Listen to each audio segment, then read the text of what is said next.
सूत जी कहते हैं, मंदार की माला से जिन पार्वती जी का केशपाल अंकित है और मुंडों की माला से जिन शिवजी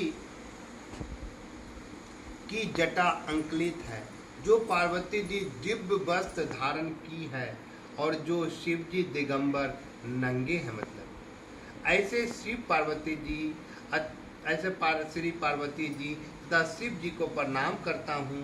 रमणीक कैलाश पर्वत के शिखर पर बैठी हुई श्री शिव पार्वती जी कहती है, हे महेश्वर, हमें कोई गुप्त व्रत या पूजन बताएं जो सब धर्मों से सरल है हो, जिसमें परिश्रम भी कम करना पड़े लेकिन फल अधिक मिले। हे नाथ, यदि आप मुझ पर प्रसन्न हो तो इस विधान बताएं। हे प्रभु, इस व्रत, तप व्रत या दान से आदि मद और अंत रहित आप जैसे महाप्रभु हमको प्राप्त हुए हैं। शिव जी बोले, हे देवी सुनो, मैं तुमको एक व्रत है जो सर्व स्वर्थ और छिपाने योग है, लेकिन तुम्हारे प्रेम और वशीभूत होकर मैं यह बतलाता हूँ। शिव जी ने कहा, भारतवर्ष में जैसे नक्षत्रों में चंद्रमा, ग्रहों में सूर्य, वर्णों में ब्राह्मण, देवताओं में विष्णु भगवान, नदियों में गंगा, पुराणों में महाभारत, वेदों में समावेद, इंद्रियों में मन श्रेष्ठ, सब पुराणों में वेदों का सर्वस्वर जिस तरह कहा गया है, मैं तुम्हें एक प्राचीन व्रत बतलाता हूँ। एकाग्र मन से सुनो। जिस व्रत के प्रभाव से तुमने मेरा आधार आसन प्राप्त किया है, वह मैं तुमको बतलाता हूँ, क्योंकि तुम मेरी प्रेयसी हो। भाद्रपद मास में हस्त नक्षत्र से युक्त शुक्ल पक्ष की तृतीया को उसका अनुष्ठान मात्र करने से स्त्रियां सब पापों से मुक्त हो जाती हैं। हे देवी, तुमने आज से बहुत दिन पहले हिमालय पर्वत पर इन व्रतों को किया था। यह वृत्तांत मैं तुमको कहूँगा। पार्वती जी ने पूछा, हे नाथ, मैंने क्यों यह व्रत किया था, यह सब आपके मुख से सुनना चाहती हूँ। उत्तर की ओर एक बड़ा रमणीक और पर्वतों में श्रेष्ठ हिमावन नाम पर्वत है। उसके आसपास तरह तरह की भूमियां हैं, तरह तरह के वृक्ष उस पर लगे हुए हैं। नाना प्रकार के पंछियां, अनेक प्रकार के पशु उन पर निवास करते हैं। वहां पहुंचकर गांधर्वों के साथ बहुत से देवता, सिद्धि चारण पंछीगण श्रद्धा प्रसन्न मन से विचरते हैं। वहां पहुंचकर गांधर्व गाते हैं, अप्सराएं नाचती है। उस पर्वतराज के कितने ही शिखर ऐसे हैं जिनमें स्फटिक, रत्न और वेदमणि आदि की खानें भरी हैं। यह पर्वत ऊंचा तो इतना अधिक है कि मित्र के घर की तरह समझकर आकाश को स्पर्श किए रहता है, जिसके उनके समस्त शिखर सदैव हिम बर्फ से अनाच्छिद्र रहते हैं और गंगा जल की ध्वनि सदा सुनाई देती रहती है। हे पार्वती, तुम बाल्यकाल में उसी पर्वत पर तपस्या की थी। 12 वर्ष तक तुम उल्टी टांग कर केवल धुआं पी रही थी। 14 वर्ष तक सूखे पत्ते खा रही थी। माघ मास में तुम जल में बैठी रहती थी और बैसाख की दोपहरी की पंचांगिक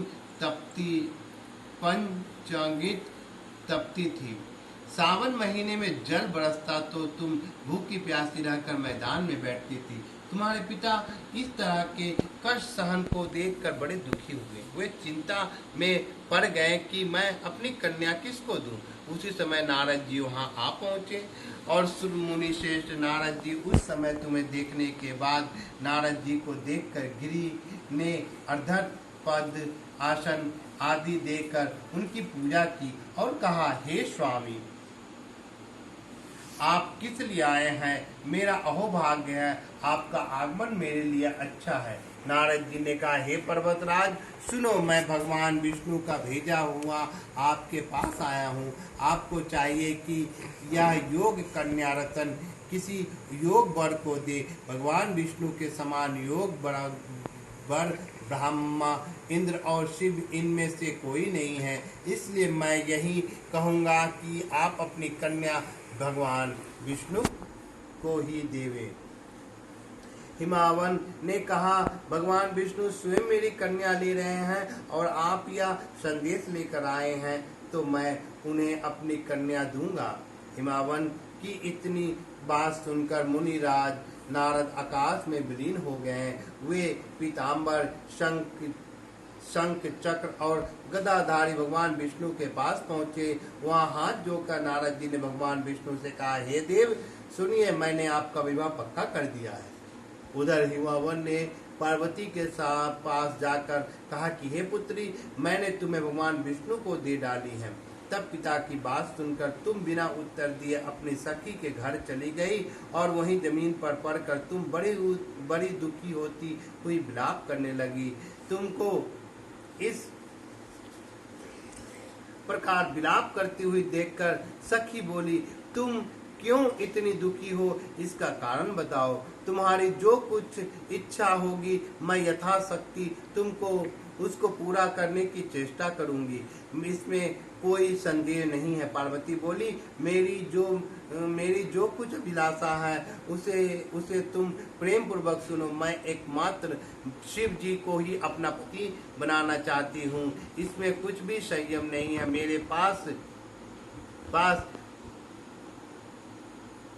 विचार मेरे इस विचार को पिताजी ने ठुकरा दिया है।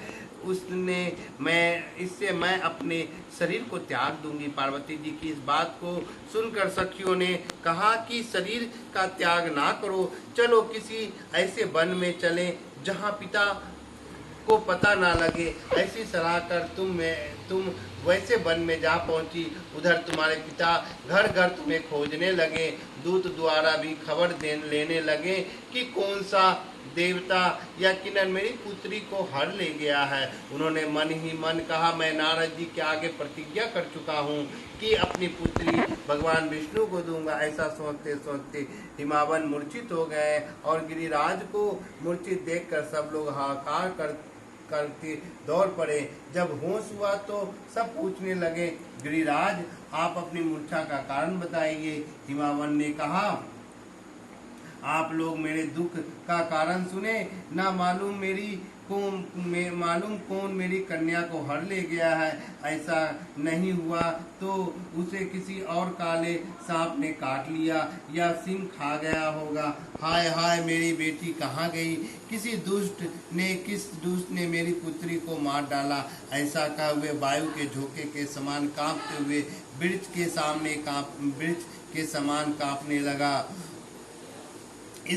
इसके बाद हिमावन तुम्हें वन वन खोजने लगे। वह वन भी सिंह, भालू, हिंसक जंतुओं से बड़ा भयानक हो रहा था। तुम भी अपनी सखियों के साथ उस भयानक वन में चलती चलती एक ऐसी जगह जा पहुंची जहां एक नदी बह रही थी। उसके रमणीय तट पर एक बड़ी सी कंदार थी। तुमने उसी कंदार में आश्रम बना लिया और मेरी एक बालुकाई प्रतिमा बनाकर अपने सखियों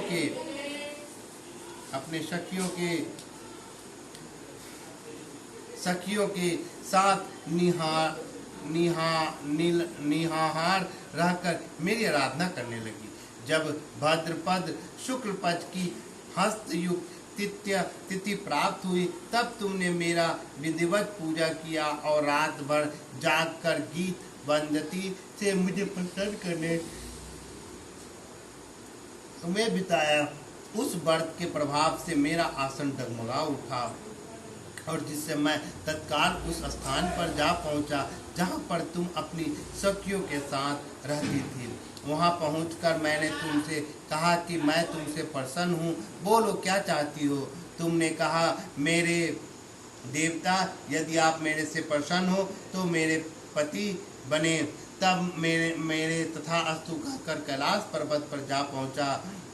वापस आने पर तुमने अपने वह प्रतिमा नदी में प्रभावित कर दिया और सखियों के साथ उस व्रत का पालन किया।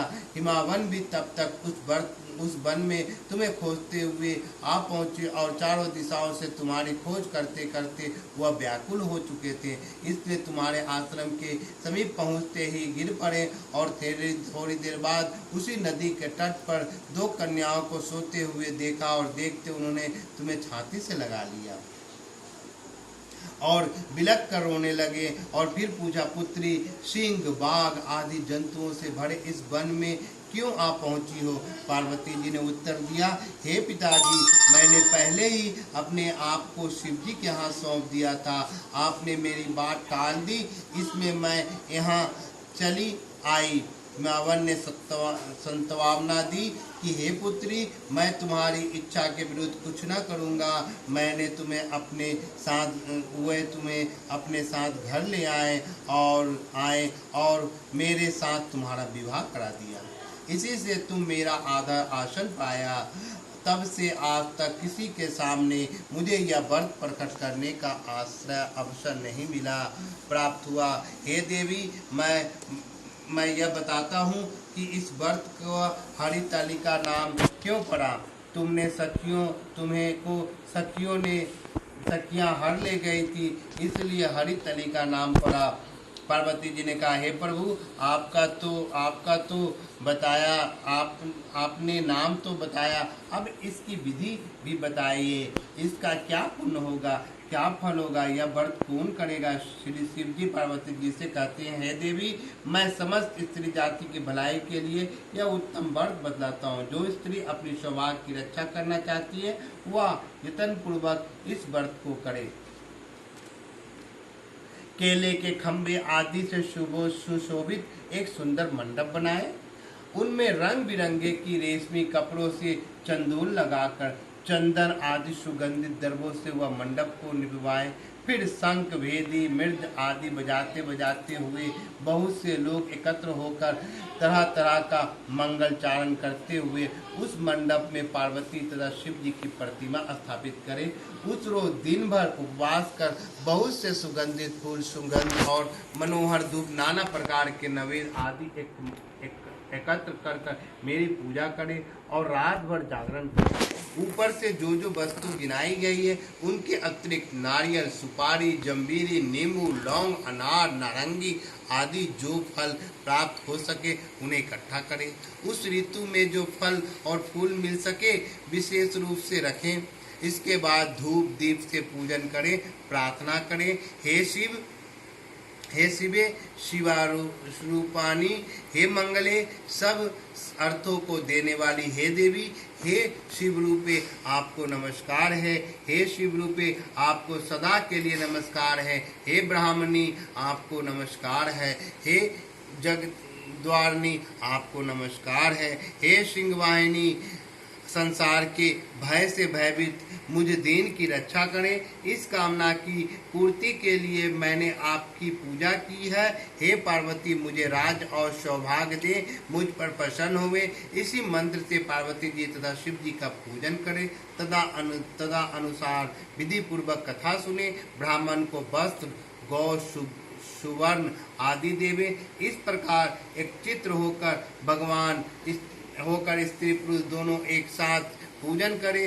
फिर वस्त्र आदि जो कुछ हो सके उसका संकल्प करे। हे देवी, जो स्त्री प्रकार पूजन करती है वह सब पापों से छूट जाती है और उस 7 जन्मों तक का सुख और सौभाग्य प्राप्त होता है। जो स्त्री तृतीया तिथि का व्रत ना करे और अन्न भक्षण करती है वह 7 जन्मों तक बांझ रहती है और जो बार बार विधवा होना पड़ता है वह सदा दरिद्र, पुत्र शोक, से शोकाकुल स्वभाव की लड़की सदा दुखी भोगने वाली होती है और उपवास न करने वाली स्त्री अंत में घोर नरक में जाती है। मांस खाने वाला बाघिन, दही खाने वाली बिल्ली, मिठाई खाने वाली चींटी और कुछ खाने से मक्खी होती है। तीज की अन्न खाने से सुकरी, फल खाने से बंदरिया, पानी पीने से जोग, दूध पीने से सांपिन, उस रोज सोने से अजगरनी और पति को धोखा देने से मुर्गी होती है। इसलिए सभी स्त्री व्रत अवश्य करें। दूसरे दिन स्वर्ण, चांदी, तांबे अथवा बांस के पात्र में अन्न भरकर ब्राह्मण को दान दे और पारण करे। जो स्त्री इस प्रकार व्रत करती है वह मेरे समान पति को पाती है और जब वह मरने लगती है तो तुम्हारे समान उसका रूप हो जाता है। उसे सब प्रकार से संसारिक भोग और संयुक्त मुक्ति मिल जाती है।